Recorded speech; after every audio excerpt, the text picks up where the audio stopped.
Pak Rudi, ini sudah ada puluhan ribu karyawan di luar negeri yang terancam dan juga sudah di PHK, dan di dalam negeri ini juga tanda-tandanya akan terjadi. Bagaimana tanggapan Anda terkait dengan fenomena ini? Silakan Pak Rudi.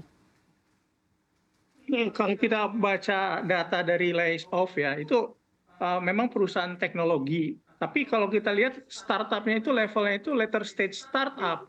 Karena dari sisi pendanaan di seri F, di seri G, bahkan post IPO. Jadi beda barangkali case-nya dengan Indonesia. Karena kan tadi yang diangkat di isunya adalah startup early stage di Indonesia. Jadi kalau memang early stage mah memang udah biasa namanya startup tutup, bukan hanya karyawannya diberhentikan. Karena kan success rate startup itu dalam waktu 5 tahun tidak lebih dari 5%. Artinya kalau ada 100 startup 5 tahun yang nyisa cuma 5 gitu loh, kurang lebih story-nya demikian. Jadi agak beda konteksnya ya dengan yang layoff. Nah, kalau kita lihat juga yang layoff juga, mengapa mereka memberhentikan karyawannya? Berbagai sebab sebetulnya. Ya, contoh Apple. Apple itu nggak sampai 1.000 ya, ada 600. Tapi karena apa? Karena divisi yang mengembangkan EV di Apple itu dibubarkan. Jadi otomatis bisnisnya tidak dimasuki, ya udah orangnya juga di dismiss gitu loh. SAP itu karyawannya seluruh dunia ada 100.000 lebih. Awal tahun mereka 6.000 diberhentikan, tetapi mereka juga pada akhir tahun jumlahnya akan kembali ke sebelumnya, yaitu sekitar 100 ribuan. Ini hanya penggantian darah dengan darah yang lebih fresh, dengan knowledge yang lebih fresh, dengan capacity yang lebih fresh, yang berbasis AI tentunya. Ya, ini jumlahnya sih tetap sama menurut SAP ya, akhir tahun nanti sama dengan awal tahun 2024 ini. Nah, kalau di Indonesia ada ya, tapi juga kalau yang besar-besar nggak terlalu banyak lah. Ya. Justru kalau kita perhatikan, kalau definisi perusahaan teknologi di Indonesia itu sebenarnya nggak ada perusahaan teknologi ya yang seperti di definisi global. Karena perusahaan teknologi di global itu seperti Amazon, Microsoft, yang besar-besar itu ciri khasnya adalah mereka fokus kepada sumber daya manusia dan R&D, research. Lihat berapa persen dari pembiaya dari income mereka alokasikan ke R&D, billion dollar. Kalau di Indonesia kan nggak ada yang mengalokasikan itu. Kita yang lebih banyak menggunakan teknologi yang dikembangkan dari negara lain. Jadi saya coba dudukan agar kita lihatnya perusahaannya, ya oke lah kita bicara startup. Nah, kalau Chief Handito ini startupnya berbasis menggunakan teknologi, ya kita pakai yang teknologi. Padahal yang nggak teknologi juga banyak bagus-bagus loh di Indonesia startup. Kemarin saya satu sesi dengan yang supply barang produk kerajinan ke IKEA. Ya, tadinya IKEA Indonesia, sekarang ke IKEA luar negeri. Itu kan bukan tech startup sebetulnya. Baik. Mungkin prosesnya, ordernya pakai teknologi, tapi intinya produknya bukan teknologi. Baik. Saya tangkap jawaban dari Pak Rudi. Memang kalau kita bicara soal angka, ini kan di Indonesia sendiri masih belum ada perusahaan teknologi yang sebesar yang saat ini sedang melakukan PHK karena keterkaitannya atau ketersediaan teknologi AI. Mungkin pertanyaan yang sama untuk Pak Handito. Pak Handito, apakah Anda melihat keberadaan AI mungkin fokusnya di dalam negeri, apakah akan mengancam ketenaga kerjaan di Indonesia, Pak Handito? Iya, apa yang disampaikan Chief Rudi tadi saya banyak sependapatnya ya. Ini karena itu kalau lihat profilnya mirip tuh sama S2-nya BPM School of Management barangkali itu. Tetapi begini, saya ingin menggarisbawahi apa yang sebenarnya menjadi keresahan kita selama ini kan, bahwa ada PHK 90.000. Emangnya kalau ada PHK 90.000 jadi masalah? Jadi masalah kalau nggak ada penggantinya. Tapi kalau PHK 90.000 yang masuk 900.000 kan nggak apa-apa, kan begitu. Kan ada istilah mati 1 tumbuh 1.000. Saya jadi ingat itu program yang Pak Menteri Rudiantara yang lalu dorong 1.000 startup, 1.000 startup. Nah, ini yang harusnya kemudian kita jadikan sebagai niat bersama, apalagi ini dengan pemerintahan yang baru.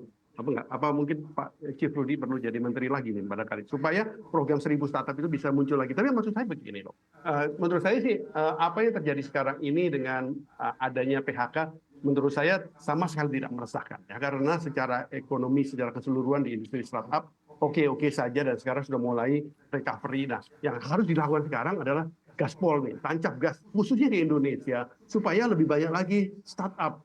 ada program 1.000 startup lagi. Nah, khusus untuk AI, saya rasa ini juga sesuatu yang penting. Contoh tadi disebut ini ada startup di lingkungannya RB lah, ada sekolah.com gitu ya, yang pakai AI gitu untuk pembelajaran pakai AI. Benar mengurangi jumlah karyawan, iya benar. Yang naratornya termasuk Handito aja berkurang, nggak perlu lagi diganti oleh AI gitu. Tetapi ternyata meskipun yang 1-2 orang hilang, dibutuhkan yang bikin konten dan sebagainya yang jumlahnya puluhan bisa ratusan, jadi nggak apa-apa mati satu tapi tambah yang lain. Artinya hal-hal yang seperti ini mestinya kita lihat sebagai hal yang positif. Saya sih kok melihat buat Indonesia nggak perlu khawatir sama sekali untuk PHK, apalagi itu PHK-nya di perusahaan-perusahaan yang besar, yang udah bukan startup lagi, itu perusahaan teknologi gitu ya. Nah, kalau Google, Microsoft PHK orang, itu pasti bukan karena perusahaannya mau bangkrut kan, perusahaannya pengen relokasi saja karyawannya, sehingga dia mengembangkan hal-hal yang baru. Jadi khusus dan kembali kepada AI ini, saya rasa ini kesempatan yang bagus. Ini kesempatan luar biasa, Indonesia jangan sampai ketinggalan. Dan jangan hanya juga tergantung pada perusahaan besar yang berinvestasi di Indonesia. Kita perlu bangun pusat-pusat pertumbuhan AI. Dan usul saya, pusat pertumbuhan AI ini jangan hanya juga yang mengandalkan kepada aspek yang sifatnya aplikasi teknologi digitalnya doang. Saya sependapat dengan Chief Rudy bahwa ini kita perlu masuk juga pengembangan startup-startup yang basisnya teknologi, bahkan teknologi digital, tetapi juga yang memanfaatkan pengembangan produknya. IoT gitu ya, produk-produk yang dibutuhkan untuk pengembangan startup itu butuh termasuk AI. Contoh lah yang terakhir kita lihat Nvidia gitu. Nvidia itu contoh yang ya mungkin kita nggak bisa kejar Nvidia, tapi kita bikin yang lain gitu yang mendukung AI, tetapi ada fisikalnya, ada manufacturingnya gitu. Dan hal-hal begini saya rasa buat Indonesia cocok banget. Baik, terima kasih Pak Handito atas penjelasannya. Nanti kita elaborasikan lagi ya terkait dengan bagaimana caranya mendorong tech company atau startup di Indonesia ini supaya semakin banyak, supaya semakin menjamur untuk mendukung ekonomi nasional. Tapi pertanyaan saya selanjutnya adalah saya ingin bertanya kepada Pak Handito, sebenarnya kondisi saat ini, kondisi startup secara domestik, tech company secara umum seperti apa sih Pak Handito? Iya, sekarang ini saya lihat gugurnya startup-startup kan sudah sampai titik nadir ya.